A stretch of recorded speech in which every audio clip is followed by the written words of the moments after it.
hello po mga KaMuffers, no? At ngayon, mag-ano po tayo, mag-bike check sa bike ni Janus. And bago po natin simulan, ito po, naka-social distancing po kami. Meron po kami mask and stuff. And may paparating na 10. And ito po si Janus, hi! What's up daw mga KaMuffers, yan. Nakamask po siya, nakamask din ako. And meron kami social distancing. So guys, as much as possible, mag-distance po tayo. And tara, simula na po tayo.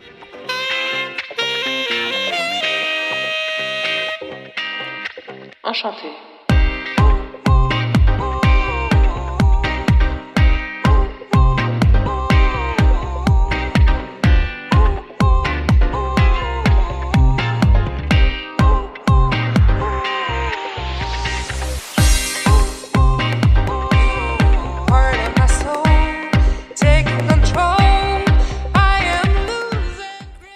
So yung pinakauna naman po ang una natin pag-usapan. Ito ay ang frame. Siyempre yan yung pinakamalaki, so yan yung palagi nakikita ng tao.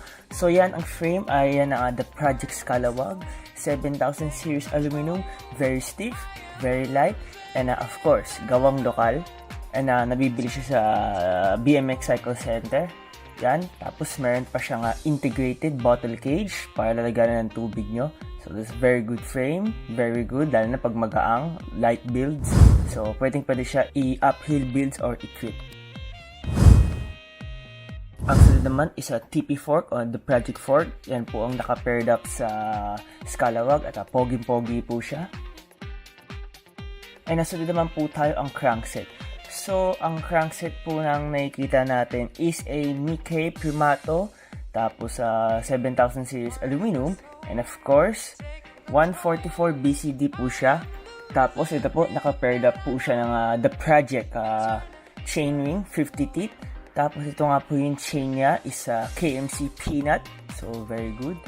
And ito nga pala yung pedals niya, Shimano PDR 540 road clips. And yung bottom bracket niya is a Shimano square tapered SIG bottom bracket.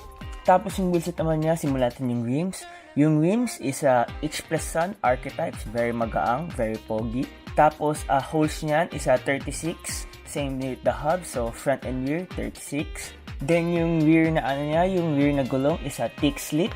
Tapos ito nga, may 17 na cog sa left side. Tapos dito naman sa right side is a 14T na cog.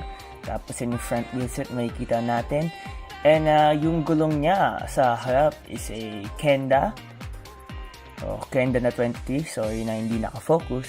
Kasi yan nga, tignan na, nipis no. So yung likod naman is medyo mas malapad kaysa dun sa harap. So really good wheelset, lalo na pang mga street, lalo na maraming spokes para matibay. And Novatec nga pala, Novatec high flange kanyang hubs. Tapos dito naman po tayo sa cockpit, sa front and rear na cockpit. Kung makikita nyo po, the Project seat post 27.2mm.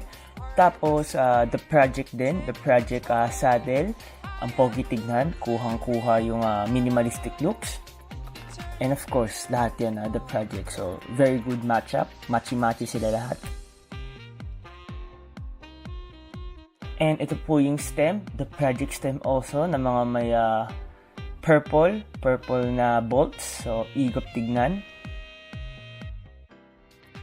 Tapos, sorry po na hindi ko po na-focus. Pero yun nga po, God and Famous Top Cup and the Project headset. Tapos, dito naman po tayo sa handlebar. Yung handlebar is also the Project. Yan, kung makikita niyo po. Tapos, paired up po din siya ng the Project bar tape. So, itong build ito is po the Project. And if I believe, kung tama man ako, 42 cm yan. From dulo to dulo. Yan, from dulo to dulo. Tapos, dito naman po tayo sa likod na peripheral. Itong likod na peripheral po is Zefal mudguard, lalo sa mga rainy days. Ang ganda niyan para sa mga rainy days dahil hindi tatalsikan yung likod mo. Dahil sasaluin na ng mudguard. So, really good na accessory.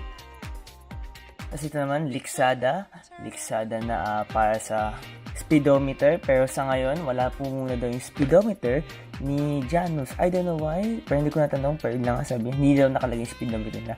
Pero yan, very good looking na speedometer. And overall, yung build, I like it. So ano po yung verdict ko sa build na to ni Janus? From 1 to 10, if I'm going to rate it from 1 to 10, I would rate is the project. Yun yung score niya, the project over 10. So, halos lahat dito ay the components niya is the project. So, parang same din dun sa bike ni Ver, puro the project. So, itong bike build na to is very maingay siya. Maingay siya sa mga local components kasi karamihan po dito ay local components. Karamihan po dito ay the project na items, so gawang Pilipino, and you can buy them, itong mga items na to, mga parts na to, sa BMX Cycle Center, dun po sa Caloocan, malapit sa Arpapa Station, and also sa mga other na mga distributor ng mga the project tulad ng Crank House and Cycling Culture PH, if I'm not mistaken. Sila isa sila sa mga nagbibenta na nagdi-distribute ng mga the project build. So overall, I like this build. Pwede siya pang karera, pwede siya pang streets, and it is a bomb-proof dahil matitigas at magaganda at mga durable mga components. Bottom bracket, durable Shimano na sealed, wheel set, sturdy, maraming spokes, high flange, frame, lightweight yet matigas. So I really like this build. So thank you Janus sa bike check ng build na to. And bago ko po i-close itong video na to ng tuluyan, meron lang po akong i-announce. At yun po ay meron po kami bagong t-shirt. Dati po, nag-release po kami ng t-shirt. Kaso lang, naabutan siya ng COVID. So, na-release siya para mga ilang weeks lang bago tapos nabenta. Tapos, again, mga ilang weeks lang ulit. And then, ayun, nagkaroon na ng COVID. So, hindi maganda yung launch. And of course, ako yung kumukuha kasi ng pera. Lumalabas ako para kunin yung pera. So, delikado din para sa akin. So, ngayon, gumagawa na po kami ng concrete plan na autonomous talaga na almost walang tao na kinalaman sa pag-ship and sa pagkuha po ng pera. At ngayon, magkakaroon po tayo ng second launch ng t-shirt. And hintayin niyo po kung kailan po lalabas. And ito po yung mga some designs po na ibebenta po namin.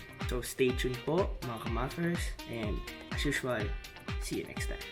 So as usual mga KaMuffers, ride breakers, ride safe. Katandaan, maglapis truck and bus. And see you po sa next video. Peace and thank you. And of course, wear po kayo ng mask. And parang awa nyo na, wag po kayo lumapit sa truck and bus. See ya!